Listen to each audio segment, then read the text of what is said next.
Olá pessoal, olá para todo mundo. Eu me chamo Luiz Eduardo, para quem não me conhece, e nesse vídeo tutorial do Maya Linux, tá? Vou estar falando sobre a categoria de gráficos 2D e o motivo que eu escolhi os programas que estão nessa categoria aqui, tá? Para serem usadas nesse remaster, né? Os meus favoritos, basicamente, ok? Vamos lá. O GIMP e o Krita, tá? Eles são programas de tratamento de imagem com uma leve diferenciação, beleza?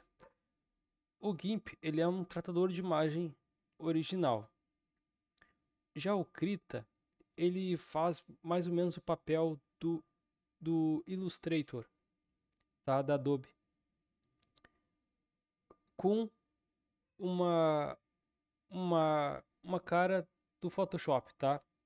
Entrando aqui no sitezinho aqui do FlatHub, vocês vão perceber, tá? Ele tem toda a cara do Photoshop aqui, é todo realmente parecido, tá? E ele serve para ilustrar. Essa é a função dele, é fazer desenhos de pintura, tela, tá? Figuras bem ilustradas, tá certo? É muito bom esse editor de imagem, tá? Pintura digital. O GIMP, ele é um tratador de imagem, então eu consigo aplicar filtro nele, eu consigo fazer banner, consigo fazer logo, consigo fazer sprite, sprite que são imagens 2D para jogos, beleza? Consigo fazer um monte de coisa no GIMP. Entre esses dois aqui, tá? Eu escolhi o GIMP aqui para ser o carro-chefe, porque o GIMP ele é bem leve, tá? Ele é muito leve, mesmo tendo um monte de recursos aqui, tá? Como criação de normal map, por exemplo, bump map também, entre outras coisas. E o GIMP ele aceita pincéis do Photoshop nele. Então, se alguém criou um pincel no Photoshop, pode importar nele, tá? Que vai aceitar numa boa lá no conteúdo open source, né? Na pasta de origem dele, tá certo? O LibreSprite, o LibreSprite tem a mesma função do Pixelorama, tá? O LibreSprite ele é baseado no programa ACSprite, tá? Esse LibreSprite é um fork lá no GitHub. E o Pixelorama ele é baseado na Godot, tá? Esse Pixelorama. Cada um deles aqui tem uma forma gostosa de se fazer o pixel art, tá? O LibreSprite ele tem uma forma minimizada, uma forma muito característica própria, tá? Se eu abrir aqui, vocês vão ver do que eu tô falando. Ele é todo personalizado desde do menuzinho aqui, ó, tá? É muito simplesinho. Dá a impressão que a gente já tá dentro de um jogo, tá? Isso é bem da hora, né? Ele tem todas as funções basicamente do programa original que é pago, tá certo? Só que antes de se tornar pago, os caras fizeram um fork, que é copiar o programa da origem, e depois eles lançaram com outro nome, chamado LibreSprite, tá certo? Na época, o ACSprite não tinha ainda os direitos autorais do LibreSprite, quer dizer, do ACSprite, né, oficial. Então, deu no que deu, e esses caras aqui que fizeram fork se deram bem porque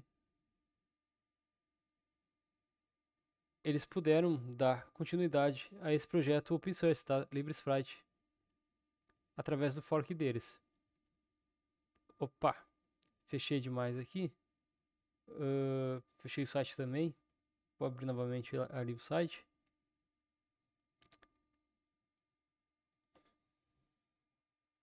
O que mais tem para falar aqui? Vou no repositório, né? Gráficos 2D.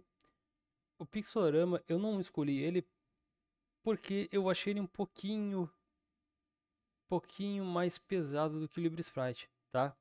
Só um pouquinho, tá? E nessa última versão do Pixelorama, eles optimizaram ao máximo o pixelorama, tá?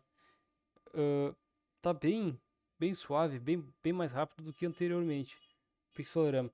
Eu aconselho a usar o pixelorama quando se trata de criar, como eu posso dizer, criar personagens, por exemplo, tá? Por quê? No LibreSprite, o pincel pixel do LibreSprite, ele é muito suave, ele é muito frouxo, digamos assim, tá? Ele não, meio que não se agarra na grid, não respeita muito bem as grids, tá? O pincel do Pixelorama dá a impressão que a gente tem total controle sobre o pincel, tá? Em cima da grade, tá? Aqui no Pixelorama. Então, isso é um ponto bem positivo. Mas entre os dois aqui, por optimização, por ser um projeto que já está há bastante tempo aí, tá? Então eu escolhi o LibreSprite para ser o programa de criação de pixel art, tá? Para jogos 2D, beleza? No vídeo que vem, então, no vídeo depois desse, eu vou estar falando sobre os gráficos 3D, tá? E o motivo de eu ter ficado com esses caras aqui no repositório, tá certo? Então, até o próximo vídeo. Falou, fui!